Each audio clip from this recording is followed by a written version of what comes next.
Magandang umaga ho. Magandang tanghali ho sa ating lahat. Ako po si Carl, mula po ako sa Concerned Artists of the Philippines. At mula rin po sa isang bagong organisasyon ng mga kompositor, ang grupong LAPIS o ang League of Authors of Public Interest Songs. Nais ko pong simulan ang pagtatanghal ng isang pangarap, isang awitin ng pangarap para po sa susunod na henerasyon. Alam niyo po, kami po kasi naniniwala na lahat ng ating pagsusumikap ay para po sa susunod na henerasyon ng mga Pilipino. Ito po ay isang awitin na pamagat ay Elian. Pangalan po yun ang panganay kong anak. At ito po ay pangarap ng isang magulang para sa kanyang anak.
Ay kasama ho dito ngayong araw.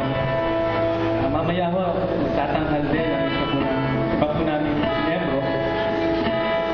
Kami po ay, paano ba, may panata ho natulungan. Ngayong araw, kasama niyo ho kami sa aming panata na palagi pong makikiisa sa mga ipinaglalaban po namin.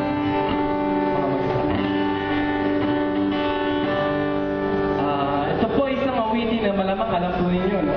Ito rin po ang unang awitin na natutunan kong kantahin